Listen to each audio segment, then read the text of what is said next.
this bond over here is the same as the amount of energy released.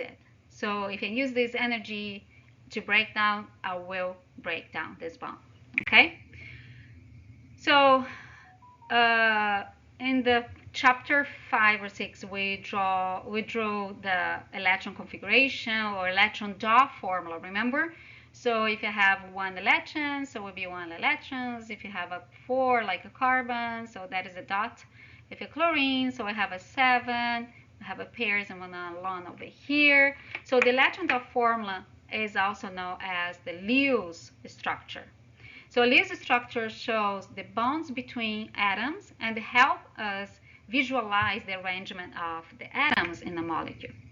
So how are we going to draw this? First, we calculate the number of valence electrons by adding all the valence electrons for each atom in the molecule. And then we divide the total valence electrons by 2, find the number of electrons pair in the molecule. Then we surround the central atom with 4 electrons pair. We're going to use the remaining electrons pair to go around and complete all the electrons that we have. So if there is not enough electrons pair, we make double bonds or triple bonds, okay? Like here. So first, we're going to count the numbers of valence electrons. For example, we have water to write down. So we have oxygen, which has 6 electrons, valence electrons. And each hydrogen has 1. So I have 6 from oxygen, and I have 1 here of hydrogens, but I have 2. So in the total, I have 8 electrons. That is the total quantity. So the number of electrons pair is 4. Place the 8 electrons around the central oxygen, and then you're going to write down the others. The way I do is, okay, first, you draw the elements and then use 2 electrons to make 1 bond in each side. So I have 2 here and 2 here. So each line here is 2 electrons, okay? So that means I use already 4 electrons because I have 2 over here because it was 1 here and 1 from hydrogen, 1 from oxygen and from oxygen. So in the total I have 8, right? 8 electrons. Okay, so now I still have 4, so I'm gonna put it around this 1, 2, 3, 4. So this is how you can do. So now I have 2 bonding electron pairs and 2 non-bonding electron pairs. Okay, this is how you simplify using lines. Each line, that is the structure formula, corresponds to a pair of electrons. Okay. If you want to do solve a little one more or more than one, that I really appreciate your curiosity to try to do more, because that, remember, chemistry is about practice. If you don't practice, you're gonna do really bad. But if you practice, you learn, and you practice will increase your knowledge. So please practice. So we have SO3 over here. So I have 6 and I have 1 sulfur. So 6 electrons in oxygen, so times 3, because we have 3 oxygen, so I have 18. And I have 6 electrons, valence electrons, and sulfur. So we have 18 plus 6, 24 electrons. If you do like I did before, let's do it together.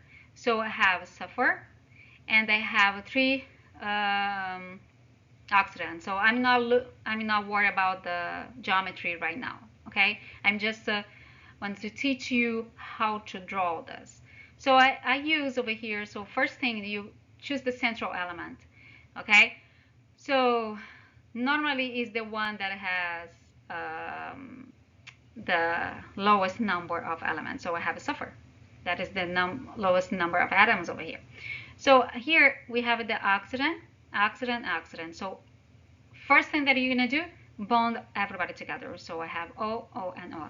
So 2, 4, 6. I already used 6. So now I have 18 electrons to go around. First we go around. So I have here 1, 2, 3, 4, 6, and here I can do 6, and here I can do 6 as well. So now I have 6 times 3 is 18, but sulfur is 2, 4, 6. So it's not good, right? So how we gonna do this electron configuration? So now sulfur is not happy. So the first thing that you need to do is to share and make a bond over here, a double bond. So we place the remaining electron pairs around the oxygen atoms to complete each octet. One of the oxygen doesn't have octet, but we have here. If you, because they put it over here, see? But we did it around. So the first thing that we can do is, okay, so now everybody's happy, but not the sulfur. So one of the oxygens can share one pair. So we're going to share one pair over here, and the other will not. So now I have 8 for this, 2, 4, 6, 8 for sulfur, 2, 4, 6, 8 for this oxygen, and 2, 4, 6, 8 for this oxygen. Everybody's happy now, okay? So I encourage you to use this way that I'm teaching you. First, you bond everybody, and then you distribute around and leave the central element for the last. So, but remember, everybody must be happy. If some element has less than 8 electrons, can be some exceptions, like some elements will be happy with smaller quantity of electrons, like boron. But if it's not exception, you need to make everybody happy, so you can share a pair of electrons forming a double bond or triple bond. Okay, so the two share here. So I could use this first oxygen, or this one oxygen, or this one. So in this case, not this will represent this molecule, SO3. So all represent the molecule. So that we call resonance. Okay. So resonance is when the electrons is always in movement. So the double bond can be any place. Okay. So, and the molecule always find a way to be more stable. So if the electrons are moving, we are moving also the charge over the element. So we will turn this molecule more stable. Normally, we represent this molecule not like this, but we represent like this. I will show you. So use dots over here, or lines, to show that can be. This is not good a way to show, but you're going to see in your book the way that we represent a molecule that have more than one way to represent, like with this dots over here, showing that the double can be any place. Okay, so probably you have seen this, the benzyl here. So we have this, but normally we represent or like this. Oh, I will not do the same that we did over there. Wait. So we can use the dots as I use over there, or use a ring inside. So I know that that is a resonance. So the double bond can be any place there. Okay. So I hope that you learn how to do the dot formulas. But now we have the polyatomic ions. So the rule for catching the electrons dot structure for the polyatomic ions are the same as for the molecule, except when count valence electrons. Okay? For cations, one must subtract electrons to account for charge, and for anions, one must add an electrons to account of the charge. Okay? Like here, we have positive. That means this polyatomic ion lost or gained electrons. Gained or lost. This lost electrons. This Y is positive, right? Good job. Exactly. So I have here 5 from nitrogen, and I have 1 from hydrogen, but I have 4. That's why I have 4 here. And I have a positive charge, so -1, so -1 over here. So, and the total, I have 8 electrons. So when I have to distribute, remember, I will bond everybody together. So now I have 2, 4, 6, 8 electrons. Don't forget to use this parenthesis, because if you forget to indicate that has a charge over there, you did it wrong. So you need to use the brackets and indicate the charge, okay? Same thing here. I encourage you to try by yourself without looking at.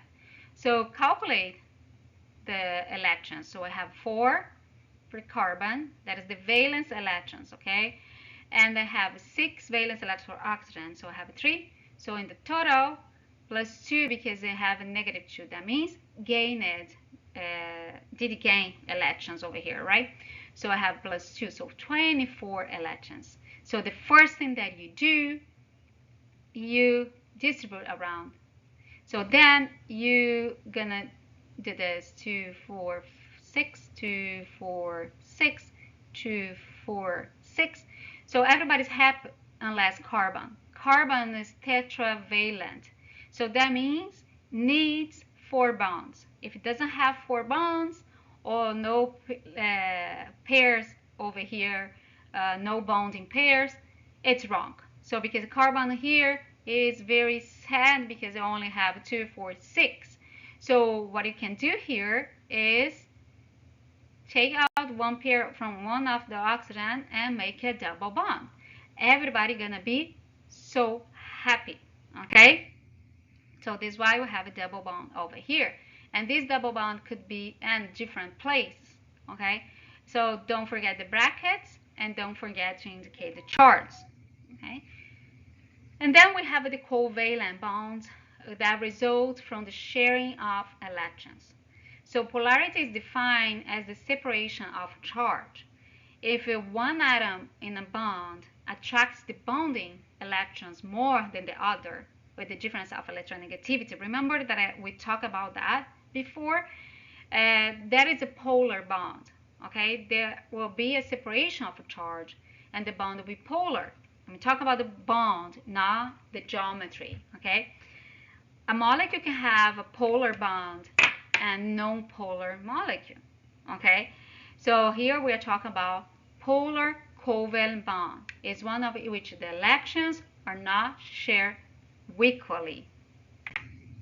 So, and that's why it's important to know about the electronegativity, which is a measure of the attraction that an atom has for the electrons in a covalent bond.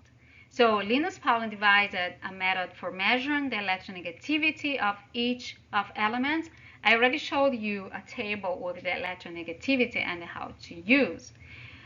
Fluorine is the most electronegative element, and we already talked about that when you talk about the hydrogen bond. Remember, hydrogen bond is fluorine, oxygen, and nitrogen. So the elements that we most electronegative elements in the periodic table, the fluorine is even more electronegative than oxygen and nitrogen. And this is what you're talking about over here. So electronegativity increase as you go left to right across the period, just to remind you, because we already talked about that. And increase as you go from bottom to top, remember? And it's in the opposite way for the size of the atom. So, and how are we going to do the difference? For example, HCl, so I have here 2.1 and I have Cl3. So 3 minus 2.1 is 0.9. So it's smaller than 1.6. Remember, ionic should be greater than 1.6. So now it's smaller will be polar, okay? And it will be covalent as well. Since the chlorine is more electronegative than bonding electrons,